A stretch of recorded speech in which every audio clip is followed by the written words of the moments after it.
8 horas e 40 minutos da manhã, pela hora oficial do Brasil. Vamos fazer contato com a França, Schiller, para saber da Sônia Blota, a repercussão por lá da eleição legislativa de ontem. Sônia Blota, bonjour! Seja bem-vinda aqui ao Jornal Gente, Sônia. Bonjour, Pedro Campos. Estamos juntos. Um ótimo dia para você, para o Cláudio, para o Schiller. Schiller, dando mais credibilidade ainda à nossa bancada. Olha só, gente, foi o maior comparecimento às urnas em uma eleição legislativa desde 1981.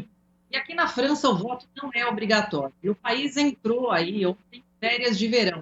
Mesmo assim, o resultado ficou dentro do previsto pelas pesquisas. O Reunião Nacional de Marine Le Pen sai na frente com 33% da coalizão, de esquerda com 28% e da legenda de centro do presidente francês Emmanuel Macron com 21%. Ou seja, Macron deu um tiro no pé ao antecipar as eleições de 2027, ofuscando o maior evento esportivo dos últimos tempos na França, que é os Jogos Olímpicos. O presidente francês dobrou a aposta e acreditou que o eleitor não votaria nos extremos e que a falta de união da esquerda e também da direita seria uma opção certa do eleitor pelos centristas. A questão é que os franceses estão muito bravos com a perda de seu poder de compra, com a piora do serviço público e também com o crescimento desenfreado do fluxo migratório. E isso é acompanhado de perto pelo resto do continente.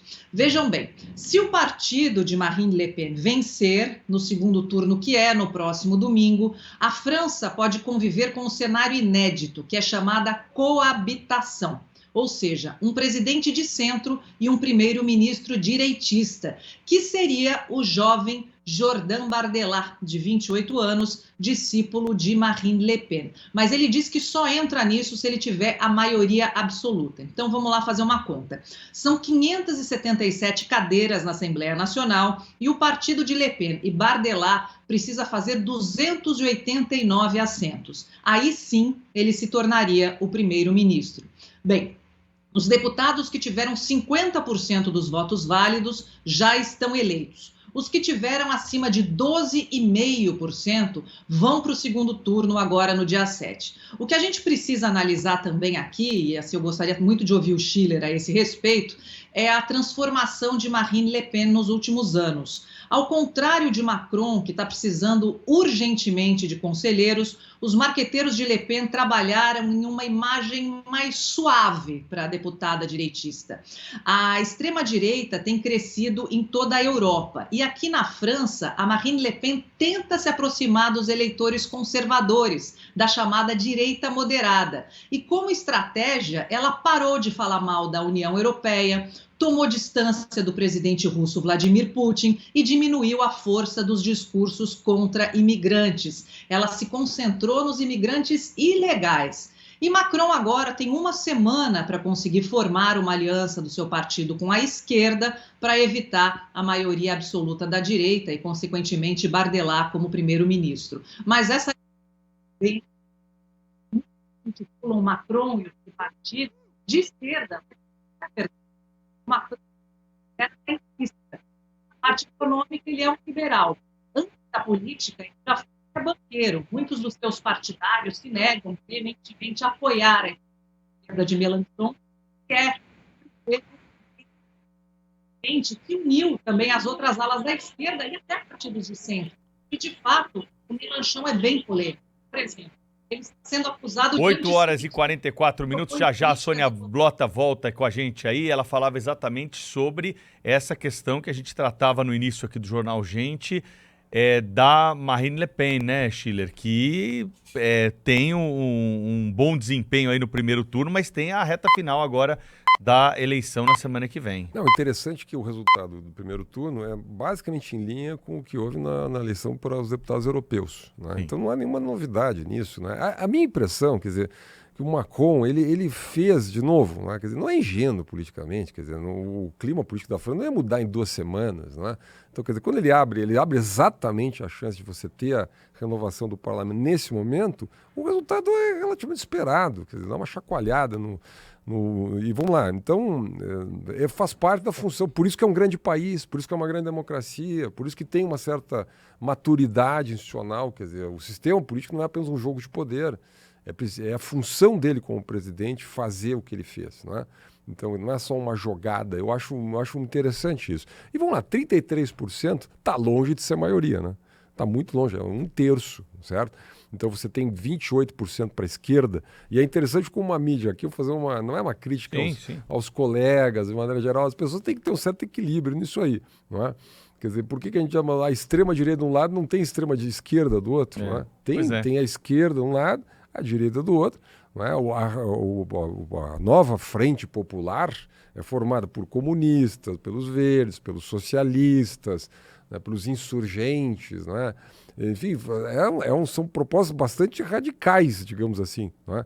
Eu estava vendo ontem uma análise econômica mostrando todas as promessas da nova Frente Popular dá 150 bilhões de dólares. Não sabe onde vai tirar o dinheiro.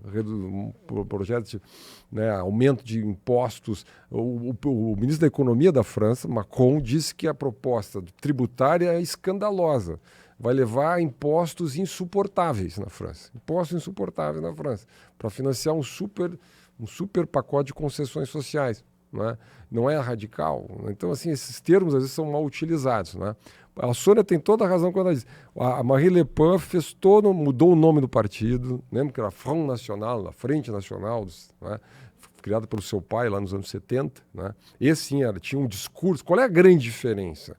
Né? O discurso, digamos assim, chauvinista, o discurso ultranacionalista, o discurso, digamos, que tinha assim, um tom racista, né? Que vinha lá da antiga direita, que ele era admirador do Marechal Pétain, né? Da ocupação de Vichy na França, que tinha relações com o nazismo, enfim, né? Esta geração passou. É? Então, toda esta retórica ela foi gradativamente abandonada. Hoje, o que é a Reunião Nacional? É a clássica direita. Ela tem um tom nacionalista, ela quer restringir a possibilidade de obtenção da cidadania francesa, então mudança de legislações para restringir o acesso à cidadania francesa, uma legislação que busca que certos cargos do alto escalão da direção francesa sejam acessíveis a franceses ou a europeus, o que é obviamente polêmico, obviamente não estou dizendo que está certo, está errado, isso é uma proposta. Né? A imigração ilegal, imagina para um francês que sofre lá com desemprego, que tem problema com a desindustrialização, diz assim, você é contra a favor a imigração ilegal. Imigração ilegal é ilegal, esse é né? Vamos lá. Então óbvio que tem um apelo isso. Né? E a partir dali se compõe. Agora, do ponto de vista de programa, vamos lá, um dos pontos do programa da Reunião Nacional é a redução do IVA, do Imposto de Valor Agregado, sobre a energia. Uma forte redução do preço da energia. Isso não é nada liberal no sentido assim, né, da economia de mercado. Não, é uma intervenção, é uma desoneração fiscal no preço do combustível e da energia elétrica. A gente estava falando agora do aumento no Brasil, lá a proposta é reduzir o IVA. Então, e também retroagir um pouco a reforma da Previdência, certo? Agora, o que o Jordan Bardella não explica direito, ontem eu estava lendo uma série de análises econômicas sobre isso, de onde é que vai tirar o dinheiro? O famoso problema. Né? Mas vamos lá, o montante de promessas da Reunião Nacional é 1/3 do valor estimado das promessas da Frente Popular de Esquerda. Né? Sendo que a França hoje tem déficit em torno de 5% do PIB, tem déficit primário, déficit fiscal.